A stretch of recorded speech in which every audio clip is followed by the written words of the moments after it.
규칙은 없다, 심판도 없다, 체급도 없다. 1993년 11월 전 세계를 경악하게 만든 이 문장은 단순한 홍보 문구가 아니었습니다. 이것은 사실상 살인 면허나 다름없었지요. 사람들은 물었습니다. 정말 사람이 죽어도 경기가 계속되는가? 낭자한 선열과 부러진 뼈가 난무하는 곳에서 과연 누가 살아남을 것인가?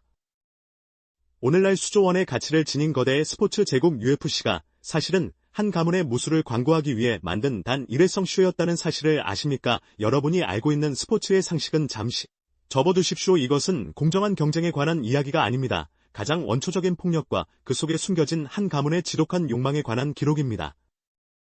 우리는 지금 1993년 덴버의 차가운 공기 속으로 들어갑니다. 팔각형 철창 안에 갇힌 인간의 본성이 어떻게 폭발했는지, 그리고 그 피비린내 나는 시작이 어떻게 현대 격투기라는 예술로 진화했는지 현미경처럼 들여다볼 겁니다. 복싱이 최고라고 믿었던 시대, 레슬링이 최강이라 자부하던 시대에 그들은 왜 굳이 철창 안에 맹수들을 가뒀을까요? 준비되셨습니까? 케이지의 문이 닫히는 순간 돌아갈 곳은 없습니다. 오직 가장 강한 자만이 살아남아 제 발로 걸어 나갈 수 있지요. 이 잔혹한 실험의 설계자들은 답을 알고 싶어 했습니다. 지구상에서 맨손으로 싸웠을 때 가장 강한 인간은 누구인가? 시간을 조금 더 거슬러 올라가 보겠습니다. 모든 것은 브라질의 리오데자네이루에서 시작되었습니다. 그곳에는 뼈만 앙상하고 병약해 보이는 한 남자가 있었습니다. 그의 이름은 엘리오 그레이시였지요. 그는 덩치 큰 사내들을 힘으로 제압할 수 없다는 것을 누구보다 잘 알고 있었습니다. 그래서 그는 지렛대의 원리를 이용해 상대를 조르고 꺾는 기술을 연마했습니다. 바로 브라질리언 주짓수의 탄생이었습니다. 엘리오의 장남 호리온 그레이시는 아버지의 이 위대한 발명품을 전 세계에 알리고 싶다는 욕망에 사로잡혀 있었습니다. 그는 1978년 미국 캘리포니아로 건너갔지만 현실은 냉혹했습니다. 당시 미국인들의 머릿속에는 이소룡과 척 노리스가 지배하고 있었으니까요. 헐리우드 영화 속에서는 화려한 발차기를 하는 쿵푸 마스터가 최고였고 바닥에 누워 엉겨붙는 주짓수는 그저 볼품없는 개싸움처럼 보였기 때문입니다. 호리온은 자신의 차고를 개조해 도장을 차리고 낯선 방문객들에게 위험한 제안을 하나 던졌습니다. 누구든 나를 이기면 10만 달러를 주겠다. 이것이 전설적인 그레이시 챌린지의 시작이었습니다. 가라데 챔피언도 복싱 선수도 덩치 큰 보디빌더도 호리온의 차고로 들어갔지만 기어 나온 건 하나같이 패배자들이었습니다. 호리온은 이 과정을 비디오로 녹화했습니다. 그는 증명하고 싶었습니다. 화려한 동작은 가짜다. 실전에서는 우리가 최고다. 그러나 차고 안에서의 승리만으로는 부족했습니다. 그는 더 큰 무대가 필요했습니다. 전 세계가 지켜보는 앞에서 다른 무술들을 짓밟아버릴 거대한 쇼케이스가 필요했던 겁니다. 이때 호리온의 차고를 방문한 한 남자가 있었습니다. 아트 데이비라는 이름의 광고 전문가였지요. 그는 호리온이 보여준 비디오 테이프를 보고 전율을 느꼈습니다. 덩치 큰 거인이 왜소한 남자에게 깔려 비명을 지르는 모습은 충격 그 자체였습니다. 아트 데이비는 호리온에게 제안했습니다. 이걸 TV쇼로 만듭시다. 전 세계 무술 고수들을 한자리에 모아서 진짜 누가 가장 센지 겨루게 하는 겁니다. 그렇게 워 오브 더 월드라는 프로젝트가 시작되었습니다. 하지만 방송국들의 반응은 싸늘했습니다. 권투위원회는 미친 짓이라며 펄쩍 뛰었고 스폰서들은 야만적이라며 고개를 돌렸습니다. 그들이 보기에 이것은 스포츠가 아니라 인간 닭싸움에 불과했으니까요. 그러나 그들은 포기하지 않았습니다. 그들은 오히려 이 야만성을 마케팅 포인트로 삼기로 결정했습니다. 유료 케이블 채널인 SG가 이 미친 기획에 관심을 보였습니다. 당시 SG는 파격적이고 자극적인 콘텐츠에 목말라 있었지요. 그들은 호리온과 아트 데이비에게 말했습니다. 스포츠처럼 보이지 않게 하라. 우리는 리얼 모탈 컴뱃을 원한다. 비디오 게임 같은 잔혹함과 영화 같은 스토리를 원했던 겁니다. 그렇게 해서 탄생한 것이 바로 옥타곤이라는 팔각형 철창이었습니다. 사각의 링은 도망칠 구석이 있지만 팔각형은 도망칠 곳이 없다는 시각적 압박감을 주기 위해서였지요. 대회 규칙을 정하는 회의 시간은 그야말로 혼돈이었습니다. 호리온 그레이시는 단호했습니다. 라운드 제한 없음, 시간 제한 없음, 심판 개입 없음, 보호 장비 없음, 오직 항복하거나 기절할 때까지 싸운다. 방송사 측은 우려를 표했습니다. 너무 잔인하지 않겠냐고 말이죠. 하지만 호리온은 미소를 지었습니다. 그래야만 자신의 무술인 주짓수가 빛을 발할 수 있다고 믿었기 때문입니다. 체력이 바닥나고 피가 튀는 진흙탕 싸움이 되어야만 힘이 약한 사람이 기술로 강한 사람을 제압하는 기적이 일어날 수 있다고 계산한 겁니다. 결국 그들은 최소한의 금지 사항만 남겼습니다. 눈찌르기와 물어뜯기, 이 두 가지를 제외하고는 모든 것이 허용되었습니다. 머리카락을 잡아당겨도 되고 낭심을 가격해도 되며 쓰러진 상대의 얼굴을 밟아도 상관없었습니다. 이것은 스포츠가 아니었습니다. 이것은 고대 로마의 검투사 경기를 20세기 말에 재현하려는 광기 어린 실험이었습니다. 마침내 1993년 11월 12일 콜로라도 덴버의 맥니콜스 스포츠 아레나에 조명이 켜졌습니다. 관중들은 흥분과 공포가 섞인 눈빛으로 옥타곤을 바라보았습니다. 그들은 진짜 피를 보게 될지 아니면 시시한 쇼를 보게 될지 알지 못했습니다. 그리고 대진표가 공개되었습니다. 스모 선수와 가라데 선수 복서와 레슬러, 킥복서와 쿵푸 마스터 체급 차이는 무려 100kg이 넘기도 했습니다. 이것은 다윗과 골리앗의 싸움이 현실에서 가능한지 묻는 질문이었습니다. 첫 번째 경기가 시작되는 순간 그 질문에 대한 답은 아주 잔혹한 방식으로 돌아왔습니다. 네덜란드에서 온 킥복서 제라드 고르도와 200kg에 육박하는 스모 선수 테일라 툴리의 대결이었지요. 사람들은 거대한 스모 선수가 킥복서를 깔아뭉갤 것이라 예상했습니다. 하지만 툴리가 돌진하다 중심을 잃은 그 짧은 찰나 고르도의 정강이가 툴리의 얼굴을 그대로 가격했습니다. 둔탁한 타격음과 함께 툴리의 치아 하나가 허공을 가르며 관중석으로 날아갔고 심판조차 말릴 새도 없이 승부는 결정되었습니다. 단 26초였습니다. 방송 중계진조차 말을 잇지 못했습니다. 이것은 우리가 알던 스포츠가 아니었습니다. 진짜 폭력이었고 날 것 그대로의 생존 투쟁이었습니다. 관중들은 그제야 깨달았습니다. 옥타곤 안에서는 누구도 안전을 보장받을 수 없다는 사실을 말입니다. 피비린내 나는 난타전이 이어지는 가운데 사람들의 시선은 한 남자에게 쏠렸습니다. 브라질에서 온 호리온의 동생 호이스 그레이시였습니다. 그는 다른 선수들과 너무나 달랐습니다. 근육질에 거구도 아니었고 위협적인 문신도 없었으며 그저 하얀 도복을 입은 마른 체구의 청년이었습니다. 마치 도서관 사서가 잘못된 장소에 들어온 것처럼 보였지요. 사람들은 그가 링 위에 올라가면 1분도 버티지 못하고 뼈가 부러질 것이라 수군거렸습니다. 그의 첫 상대는 프로복서 아트 지머슨이었습니다. 지머슨은 왼손에만 복싱 글러브를 끼고 나왔는데 이는 잽으로 거리를 두고 오른손 펀치로 끝내겠다는 계산이었습니다. 하지만 경기가 시작되자마자 호이스는 타격을 섞는 대신 순식간에 거리를 좁혀 지머슨을 바닥으로 끌고 내려갔습니다. 관중들은 혼란에 빠졌습니다. 주먹을 휘두르지 않고 상대를 껴안는 싸움이라니 지루하다고 야유를 보내는 사람도 있었습니다. 하지만 그 야유가 경악으로 바뀌는 데는 오랜 시간이 걸리지 않았습니다. 바닥에 깔린 복서는 아무것도 할 수 없었습니다. 호이스는 마치 뱀처럼 상대의 몸을 감았고 지머스는 고통스러운 표정으로 바닥을 두드렸습니다. 항복이었습니다. 피 한 방울 흘리지 않고 상대를 제압한 것입니다. 4강전에서 만난 켄 샴낙과의 대결도 마찬가지였습니다.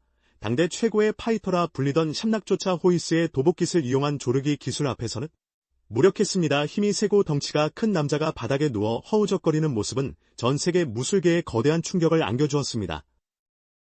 결승전에서 호이스 그레이시는 다시 제라드 고르도와 맞붙었습니다. 고르도는 이미 상대의 눈을 찌르는 반칙도 서슴지 않는 위험한 인물이었습니다. 하지만 호이스는 침착하게 그를 바닥으로 끌고 갔고 뒤에서 목을 조르는 니어 네이키드 초크로 경기를 끝냈습니다. 우승자는 가장 약해 보였던 남자 호이스 그레이시였습니다. 1회 대회의 우승으로 그레이시 가문은 자신들의 철학을 증명했습니다. 가장 실전적인 무술은 타격이 아니라 그래플링이라는 것을 말입니다. 사람들은 그제야 주짓수라는 낯선 무술의 이름을 머릿속에 각인시켰습니다.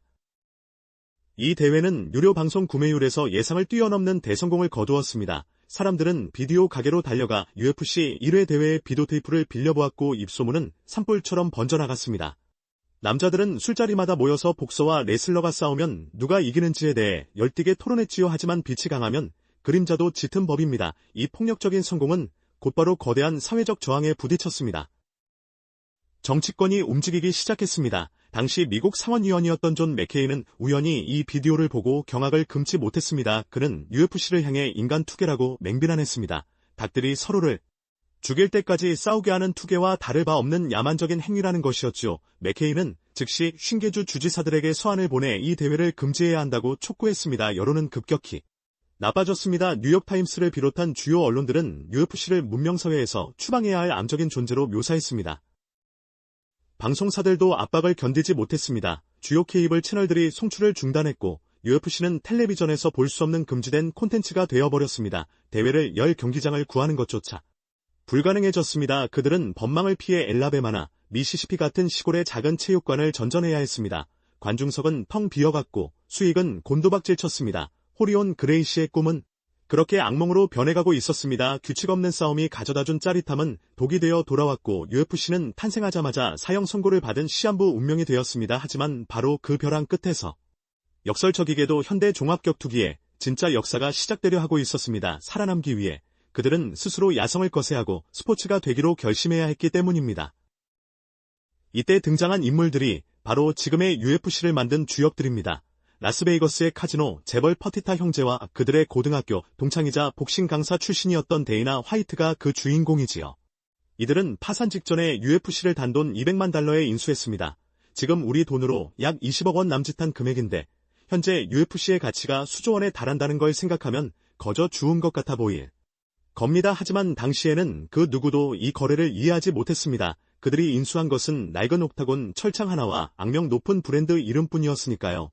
게다가 이미 4천만 달러가 넘는 적자가 쌓여 있었고 방송 금지라는 족쇄까지 차고 있었으니 사실상 불타는 집을 돈 주고 산 셈이었습니다.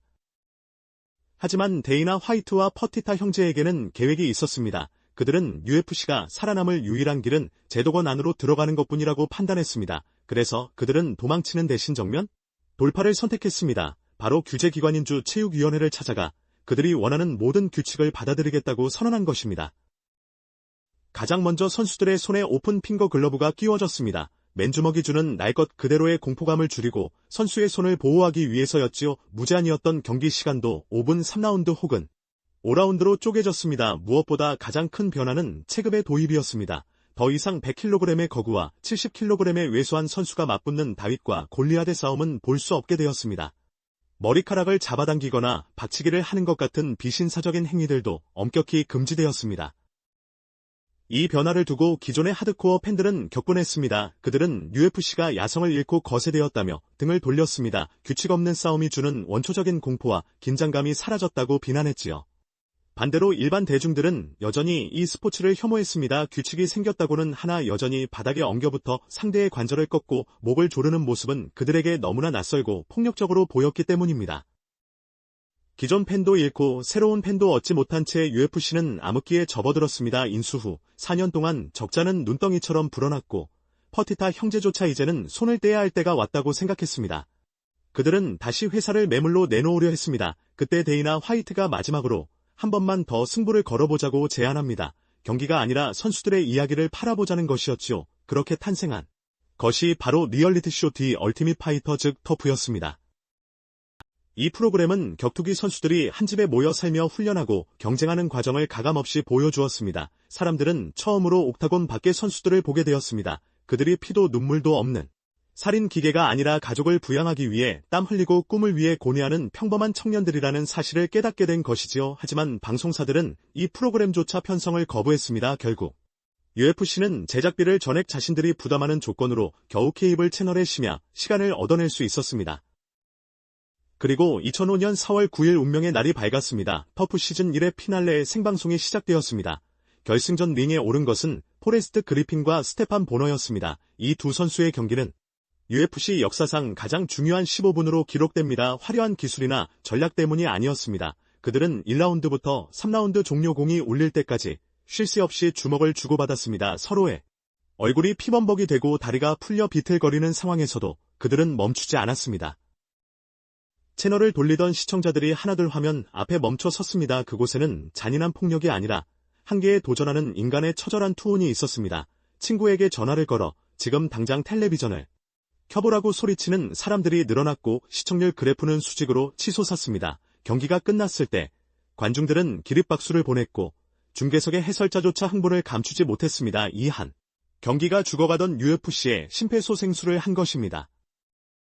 방송이 끝나자마자 데이나 화이트는 옥타곤 위에서 즉석으로 두 선수 모두에게 계약서를 내밀었습니다. 승패를 떠나 그들이 보여준 투지가 바로 UFC가 세상에 보여주고 싶었던 스포츠의 본질이었기 때문입니다. 이 경기를 기점으로 UFC는 양지 바른 곳으로 나오게 됩니다. 음지의 싸움박질이 아니라 메이저 스포츠로서의 가능성을 증명한 것입니다. 이후 방송 계약이 쇄도했고 스폰서들이 줄을 섰습니다.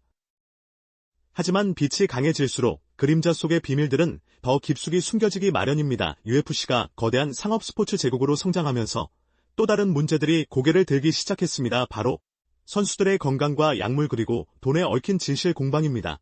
우리는 옥타곤 위에서 벌어지는 화려한 쇼에 열광하지만 그 쇼를 유지하기 위해 어떤 대가가 치러지고 있는지는 잘 알지 못합니다.